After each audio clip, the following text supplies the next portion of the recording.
जय नमः पार्वतीपतये हर हर महादेव। ओं श्रीगुरुभ्यो नमः। श्रीमहागणाधिपतये नमो नमः। हर ओं देवीं वाचमनयन्त देवास्तां विश्वरूपा पशवो वदन्ति सा नो मन्त्रेशमूर्जिन्दहन धेनुर्वागस्मान्नुपशिष्टतैतो अयं मुहूर्तः शुभमुहूर्तोऽस्तु। शुभो नामरूपाभ्यां या देवी सर्वमङ्गलातयो संस्मरणात् पुंसां सर्वतो जयमङ्गलं शुक्लां वरदरं देवं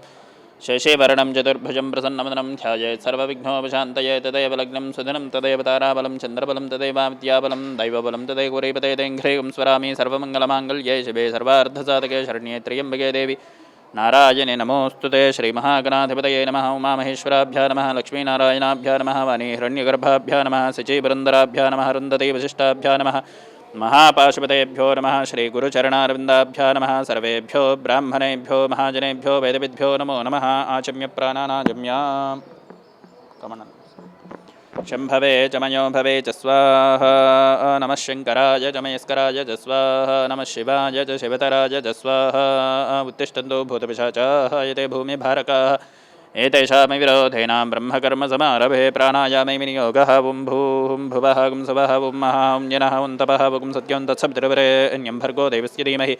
धियो यो नः प्रचोदयात्। मापो ज्योतिरसोऽमृतं ब्रह्मभूर्भुवस्सुवरों यजमानस्योपार्थदुरितक्षयद्वारा श्रीपरमेश्वरं दिश्या परमेश्वरप्रीत्यर्थं महासम्भोराज्ञया प्रवर्तमानस्याद्य ब्रह्मणः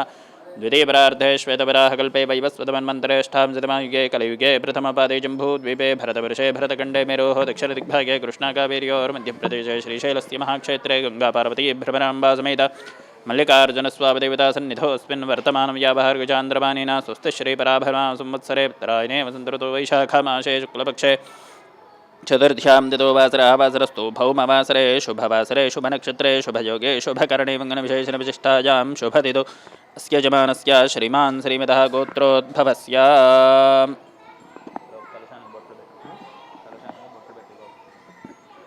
అస్య యజమానస్య శ్రీమాన్ శ్రీమతః గోత్రోద్భవస్య ఈరోజు పరోక్ష సేవ గణపతి హోమంలో పాల్గొనేటటువంటి భక్తాదుల యొక్క గోత్రనామాలు. భారద్వాజ గోత్రోద్భవస్య శ్రీకృష్ణ మల్లికార్జున గంగరాజునామధేయస్య నాగసువర్ణనామధేవత్యాः ఈశానామధేవత్యాः సహ కుటుంబానాం ఆత్రేయసగోత్రోద్భవస్య సుధీర్ అయ్యర్నామధేయస్య శరణ్యానామధేవత్యాः సహ కుటుంబానాం మేనోల్లగోత్రోద్భవస్య గోగినేని కేతన్ సాయినామధేయస్య పునర్వసు నక్షత్రజాతస్య సకల విద్యాపారంగతా ఉత్తీర్ణతా సిద్ధ్యర్థం మహాగణాధిపతి సంపూర్ణానుగ్రహప్రసాద సిద్ధిరస్తు. యజమానస్య క్షేమస్థైర్యధైర్య విజయ భయాయురారోగ్యైశ్వర్యాభివృద్ధ్యర్థం ధర్మార్థకామ్యమోక్షచతుర్విధబలపురుషార్థసిద్ధ్యర్థం మనోభీష్టసిద్ధ్యర్థమిష్టకామ్యార్థపరిపూర్ణతా సిద్ధ్యర్థం సర్వదార్ఘ్యనివారణార్థం శత్రుదోషపరిహారార్థం వ్యాపారే వివహార దిగ్విజయితాబలసిత్యర్థం సర్వవిఘ్ననివారణార్థం సంపూర్ణ ఆయుష్యాభివృద్ధ్యర్థం ఆరోగ్యతా సిత్యర్థం పుత్రస్య పుత్రికస్య సకల విద్యాపారంగతా ఉత్తీర్ణతా సిత్యర్థం మహాగణాధిపతి సంపూర్ణ అనుగ్రహప్రసాదిత్యర్థే మహాగణాధిపతి హవనాఖ్యే కర్మణి ఆదో నిర్విఘ్నేన పరిసమావాప్యర్థం శ్రీ మహాగణాధిపతి పూజాంచ కరిష్యే. తదంగకలశారాధనం కరిష్యే. కలశం గంధపుష్పాక్షతైరభ్యర్చ కలశస్య ముఖే విష్ణుకంఠే రుద్రసమాశ్రితః మూలే దత్రిస్థితో బ్రహ్మా మధ్యే మాతృగణా స్కృతా కుక్షౌదుసాగరా సర్వే సప్తద్వీపా వసుంధరా ఋగ్వేదోऽథయజుర్వేదः సామవేదో హ్యధర్వణः అంగైశ్చ సహిలా సర్వే కలశాం సమాశ్రితః కలశే శుధాపతి పవిత్రే పరిశుచ్యతే ఉక్తైర్యజ్ఞేషు వర్ధతే. आपो वा इदगं सर्वं विश्वभूतान्यापः प्राणावा आपः पशवापो नमापो मृतमाप सम्राडापो विराडापस्वराडापश्चिन्दाकुष्यापो ज्योतिकुष्यापो युजुकुष्याप सत्यमाप सर्वा देवतापो भूर्भुवस्वरापो गङ्गे चमुने कृष्णे गोदावरि सरस्वती नर्मदे सिन्धु कावेर्योजलेऽस्मिन् सन्निधिं कुरायान्तु. सर्वेभ्यो देवतापूजार्थं महागणाधिपतिपूजार्थं दुरितक्षयकारकाः कलशोदकेन पूजाद्रव्यानं सम्प्रोक्ष्य देवं आत्मानं च सम्प्रोक्ष्य ततः ध्यानं गणानां त्वा गणपतिं हवामहे कविं कवीनामुपमश्रवस्तवं ज्येष्ठराजं ब्रह्मणां ब्रह्मणस्पत आनशृण्वन्नोतिभिस्सीदसादनं श्रीमहागणाधिपतये नमः. ध्यायामि आवाहयामि आसनं समर्पयामि नवरत्नखचितहेमसिंहासनं समर्पयामि पादयोः पाद्यं समर्पयामि हस्तयोः अर्घ्यं समर्पयामि मुखे शुद्धा आचमनीयं समर्पयामि उपचारकस्नानम् आपोहिष्टामञ्जोभुवस्तानवूर्जयदधातना महेरणाय चक्षसे यो वश्यपतमो रसः तस्य भाजयते हनामुषधैरव मातरः तस्मारङ्गमापो यस्य क्षयाय जन्मधा आपो जनयधा जनः. शुद्धोदकस्नानं समर्पयामि स्नानानन्तरं शुद्धाचमनीयं समर्पयामि अभिवस्त्रा सवसनानुषाभिधैनो स्तुतिगा पूयमानाः अभिचन्द्रावर्तमेनो हिरण्याभिश्वा अन्नधिनो देवसोमा वस्त्रार्थं अक्षतां समर्पयामि यज्ञोपवीतं परमं पवित्रं प्रजापतेर्सहजं प्रस्तादु आयुष्यमग्र्यं व्रतं शुभ्रं यज्ञोपवीतं बलवस्तु तेजः उपवीतार्थं क्षतां समर्पयामि गन्धद्वारां दरादृशां नित्यपुष्टाङ्करीशिनीं ईश्वरीं सर्वभूतानां तामिहोपक्वये श्रियं श्रीगन्धां धारयामि आजनेते पराजने दूर्वा आरोहन्तु पुष्पिनीः हृदाश्च पुण्डरीकान् समुद्रस्य गुहाय मे अलङ्करणार्थम् आभरणार्थं हरिद्रा कुङ्कुमाक्षतां समर्पयामि पुष्पैः पूजयामि ओं सुमुखाय नमः ओं एकदन्ताय नमः ओं कपिलाय नमः ओं गजकर्णिकाय नमः ओं लम्बोदराय नमः ओं विकटाय नमः ओं विघ्नराजाय नमः ओं गणाधिपाय नमः ओं धूमकेतवे नमः ओं गणाध्यक्षाय नमः फालचन्द्राय नमः ओं गजाननाय नमः ओं वक्रतुण्डाय नमः ओं शूर्पकर्णाय नमः ओं हेरम्बाय नमः ओं स्कन्दपूर्वजाय नमः ओं सर्वसिद्धिप्रसादकाय नमः ओं श्रीमहागणाधिपतये नमो नमः नानाविधपरिमल पत्रपुष्पाक्षतानिं समर्पयामि धूपं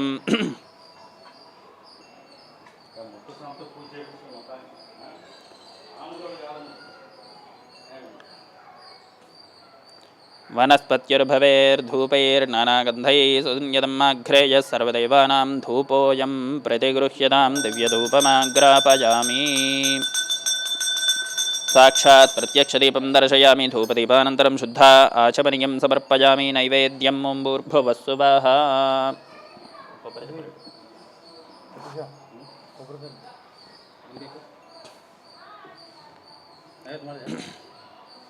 ओं भूर्भुवस्सुवः तत्सवितुर्वरेण्यं भर्गो देवस्य धीमहि धियो यो नः प्रचोदयात् सत्यन्त्वर्तेन परिषिञ्चामि अमृतमस्तोऽमृतोपस्तरणमसि महागणाधिपतयमुसरार्थं नारिकेलशकलो ओं प्राणाय स्वापानाय मध्ये मध्ये पानीयं समर्पयामि उत्तरापोषणं समर्पयामि हस्तौ प्रक्षालयामि पादौ प्रक्षालयामि मुखे शुद्धाचमनीयं समर्पयामि पूगीफलयस्य कर्पूरैर्नागवल्लीदलैर्युतं मुक्ताचूर्णसमायुक्तं ताम्बूलं प्रतिगृह्यतां पूगीफलताम्बूलं समर्पयामि नीराजनम्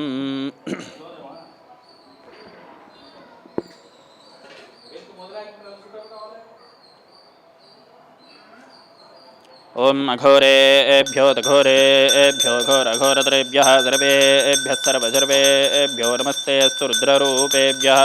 कर्पूरानन्दनीराजनं दर्शयामि नीराजनानन्तरं शुद्धा आचमनीयं समर्पयामि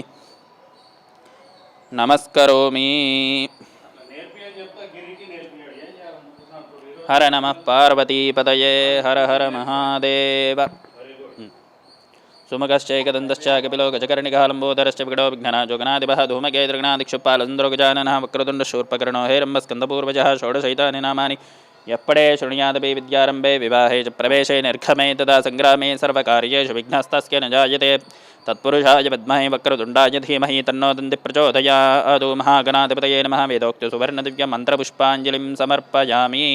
मनसा आत्मप्रदक्षिणनमस्कारान् समर्पयामि यस्य स्मृत्याजनामोक्षा तपः पूजा क्रियादिषु ज्ञानं सम्पूर्णान्यादि मन्त्रहीनं क्रियाहीनं भक्तिहीनं गणाधिप यत्पूजितं मया देवा परिपूर्णं तदस्तु मेन या ध्यानावाहनादि षोडशोपचारपूजकेन भगवान् सर्वात्मकः एतत्फलं महागणाधिप सुप्रीता सुप्रसन्ना वरदा भवन्तुत्तरे शुभकर्मण्यविघ्नमस्तुत्तरोत्तरमहर हर अभिवृद्धिरस्तु सहस्रपरमा देवी शतमूला शताङ्कुरा सर्वगुं हरतु मे पापं दूर्वादुष्वप्ननाशनी महागणाधिपति अनुग्रहफलसिद्धिरस्तु तथास्तु हर नमः पार्वतीपतये हर हर महादेव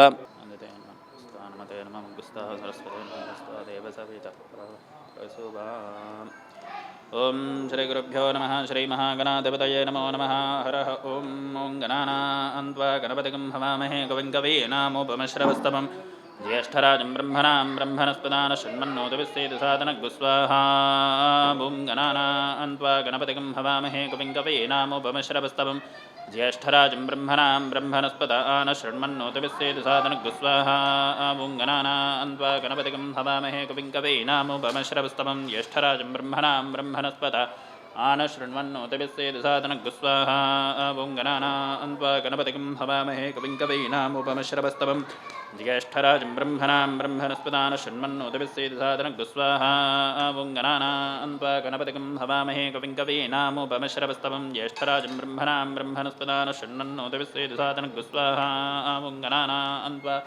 गणपतिं हवामहे कविं कवीनामुपमश्रवस्तमं ज्येष्ठराजं ब्रह्मणां ब्रह्मणस्पदान शृण्वन्नोतविस्सेदसादनगुस्वाहा ॐ गणानान्त्वा गणपतिगं हवामहे कविं कवीनामुपमिश्रवस्तवं ज्येष्ठराजं ब्रह्मणां ब्रह्मणस्पदान शृण्वन्नोतिभिस्सेदसादनगुस्वाहा ॐ गणानां त्वा गणपतिगं हवामहे कविं कवीनामुपमिश्रवस्तवं ज्येष्ठराजं ब्रह्मणां ब्रह्मणस्पदान शृण्वन्नोतिभिस्सेदसादनगुस्वाहा ॐ गणानां त्वा गणपतिगं हवामहे कविं कवीनामुपमिश्रवस्तवं ज्येष्ठराजं ब्रह्मणां ब्रह्मणस्पत आन शृण्वन्नोतिभिस्सेदसादनगुस्वाहा ॐ गणानां त्वा गणपतिगं हवामहे कविं कवीनामुपमिश्रवस्तवं ज्येष्ठराजं ब्रह्मणां ब्रह्मणस्पत आन शृण्वन्नोतिभिस्सेदसादनगुस्वाहा ॐ गणानां त्वा गणपतिगं हवामहे कविं कवीनामुपमिश्रवस्तवं ज्येष्ठराजं ब्रह्मणां ब्रह्मणस्पत आन शृण्वन्नोतिभिस्सेदसादनगुस्वाहा ॐ गणानां त्वा गणपतिगं हवामहे कविं कवीनामुपमिश्रवस्तमं ज्येष्ठराजं ब्रह्मणां ब्रह्मणस्पत आन शृण्वन्नोतिभिस्सेदसादनगुस्वाहा ॐ गणानां त्वा गणपतिगं हवामहे कविं कवीनामुपमिश्रवस्तमं ज्येष्ठराजं ब्रह्मणां ब्रह्मणस्पत आन शृण्वन्नोतिभिस्सेदसादनगुस्वाहा ॐ गणानां त्वा गणपतिगं हवामहे कविं कवीनामुपमिश्रवस्तमं ज्येष्ठराजं ब्रह्मणां ब्रह्मणस्पत आन शृण्वन्नोतिभिस्सेदसादनगुस्वाहा ॐ गणानां त्वा गणपतिगं हवामहे कविं कवीनामुपमिश्रवस्तमं ज्येष्ठराजं ब्रह्मणां ब्रह्मणस्पत आन शृण्वन्नोतिभिस्सेदसादनगुस्वाहा ॐ गणानां त्वा गणपतिगं हवामहे कविं कवीनामुपमिश्रवस्तमं ज्येष्ठराजं ब्रह्मणां ब्रह्मणस्पत आन शृण्वन्नोतिभिस्सेदसादनगुस्वाहा ॐ गणानां त्वा गणपतिगं हवामहे कविं कवीनामुपमिश्रवस्तमं ज्येष्ठराजं ब्रह्मणां ब्रह्मणस्पत आन शृण्वन्नोतिभिस्सेदसादनगुस्वाहा ॐ गणानां त्वा गणपतिगं हवामहे कविं कवीनामुपमिश्रवस्तमं ज्येष्ठराजं ब्रह्मणां ब्रह्मणस्पत आन शृण्वन्नोतिभिस्सेदसादनगुस्वाहा ॐ गणानां त्वा गणपतिगं हवामहे कविं कवीनामुपमिश्रवस्तमं ज्येष्ठराजं ब्रह्मणां ब्रह्मणस्पत आन शृण्वन्नोतिभिस्सेदसादनगुस्वाहा ॐ गणानां त्वा गणपतिगं हवामहे कविं कवीनामुपमिश्रवस्तमं ज्येष्ठराजं ब्रह्मणां ब्रह्मणस्पत आन शृण्वन्नोतिभिस्सेदसादनगुस्वाहा ॐ गणानां त्वा गणपतिगं हवामहे कविं कवीनामुपमिश्रवस्तमं ज्येष्ठराजं ब्रह्मणां ब्रह्मणस्पत आन शृण्वन्नोतिभिस्सेदसादनगुस्वाहा महागणाधिपतये नमः ॐ श्रीं ह्रीं क्लीं ग्लौं गङ्गणपतये वरवरद सर्वजनं मे विषपानय स्वाहा स्वाहा ॐ श्रीं ह्रीं क्लीं ग्लौं गङ्गणपतये वरवरद सर्वजनं मे विषपानय स्वाहा स्वाहा ॐ श्रीं ह्रीं क्लीं ग्लौं गङ्गणपतये वरवरद सर्वजनं मे विषपानय स्वाहा स्वाहा ॐ श्रीं ह्रीं क्लीं ग्लौं गङ्गणपतये वरवरद सर्वजनं मे विषपानय स्वाहा स्वाहा ॐ श्रीं ह्रीं क्लीं ग्लौं गङ्गणपतये वरवरद सर्वजनं मे विषपानय स्वाहा स्वाहा ॐ श्रीं ह्रीं क्लीं ग्लौं गङ्गणपतये वरवरद सर्वजनं मे वशमानय स्वाहा स्वाहा ॐ श्रीं ह्रीं क्लीं ग्लौं गङ्गणपतये वरवरद सर्वजनं मे वशमानय स्वाहा स्वाहा ॐ श्रीं ह्रीं क्लीं ग्लौं गङ्गणपतये वरवरद सर्वजनं मे वशमानय स्वाहा स्वाहा ॐ श्रीं ह्रीं क्लीं ग्लौं गङ्गणपतये वरवरद सर्वजनं मे वशमानय स्वाहा स्वाहा ॐ श्रीं ह्रीं क्लीं ग्लौं गङ्गणपतये वरवरद सर्वजनं मे विषमानय स्वाहा स्वाहा ॐ श्रीं ह्रीं क्लीं ग्लौं गङ्गणपतये वरवरद सर्वजनं मे विषमानय स्वाहा स्वाहा ॐ श्रीं ह्रीं क्लीं ग्लौं गङ्गणपतये वरवरद सर्वजनं मे विषमानय स्वाहा स्वाहा ॐ श्रीं ह्रीं क्लीं ग्लौं गङ्गणपतये वरवरद सर्वजनं मे विषमानय स्वाहा स्वाहा ॐ श्रीं ह्रीं क्लीं ग्लौं गङ्गणपतये वरवरद सर्वजनं मे विषमानय स्वाहा स्वाहा ॐ श्रीं ह्रीं क्लीं ग्लौं गङ्गणपतये वरवरद सर्वजनं मे विषमानय स्वाहा स्वाहा ॐ श्रीं ह्रीं क्लीं ग्लौं गङ्गणपतये वरवरद सर्वजनं मे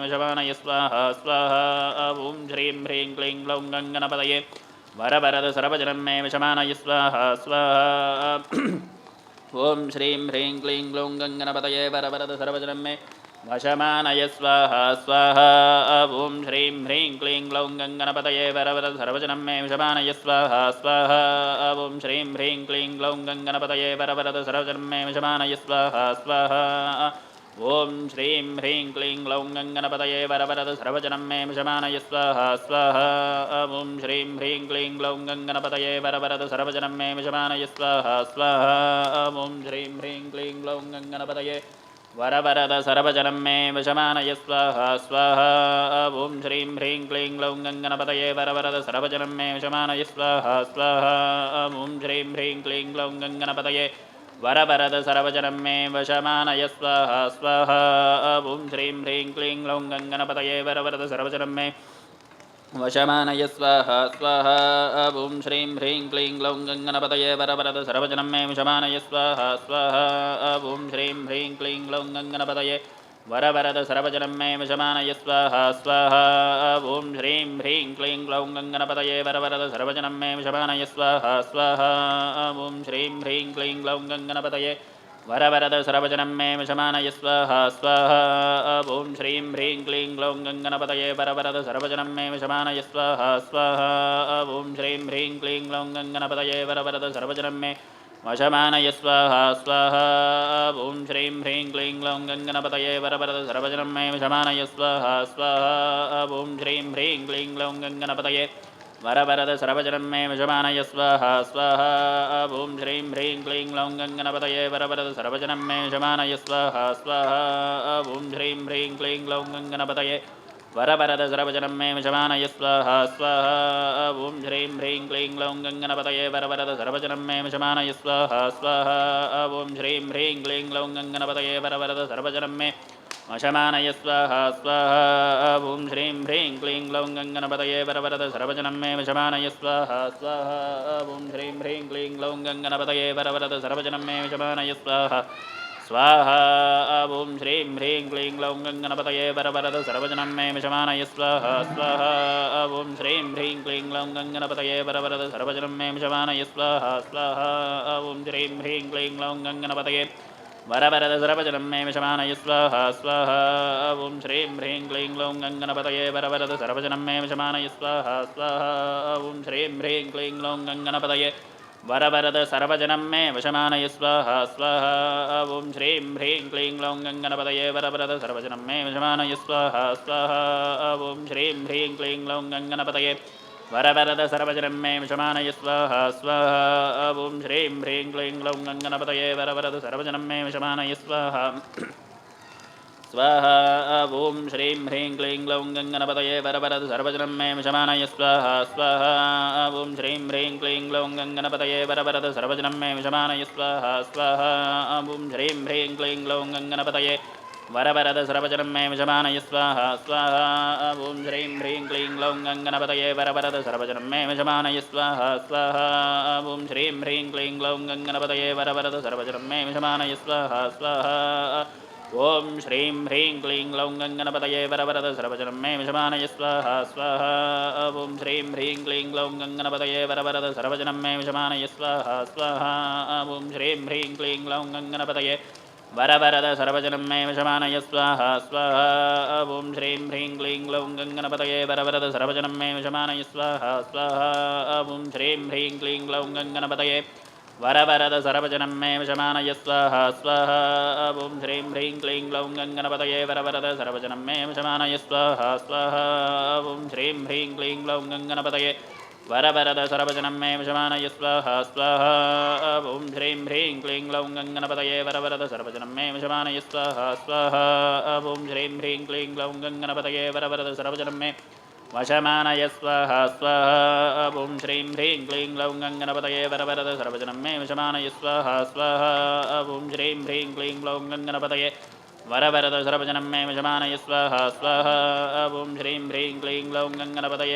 सर्वजनं मे वशमानय स्वाहा स्वाहा ॐ श्रीं ह्रीं क्लीं ग्लौं गङ्गणपतये वरवरद सर्वजनं मे वशमानय स्वाहा स्वाहा ॐ श्रीं ह्रीं क्लीं ग्लौं गङ्गणपतये वरवरद सर्वजनं मे वशमानय स्वाहा स्वाहा ॐ श्रीं ह्रीं क्लीं ग्लौं गङ्गणपतये वरवरद सर्वजनं मे वशमानय स्वाहा स्वाहा ॐ श्रीं ह्रीं क्लीं ग्लौं गङ्गणपतये वरवरद सर्वजनं मे वशमानय स्वाहा स्वाहा ॐ श्रीं ह्रीं क्लीं ग्लौं गङ्गणपतये वरवरद सर्वजनं मे वशमानय स्वाहा स्वाहा ॐ श्रीं ह्रीं क्लीं ग्लौं गङ्गणपतये वरवरद सर्वजनं मे वशमानय स्वाहा स्वाहा ॐ श्रीं ह्रीं क्लीं ग्लौं गङ्गणपतये वरवरद सर्वजनं मे वशमानय स्वाहा स्वाहा ॐ श्रीं ह्रीं क्लीं ग्लौं गङ्गणपतये वरवरद सर्वजनं मे वशमानय स्वाहा स्वाहा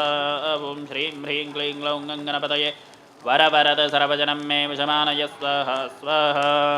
लक्ष्मीगणपतये नमः ॐ गङ्गणपतये नमः स्वाहा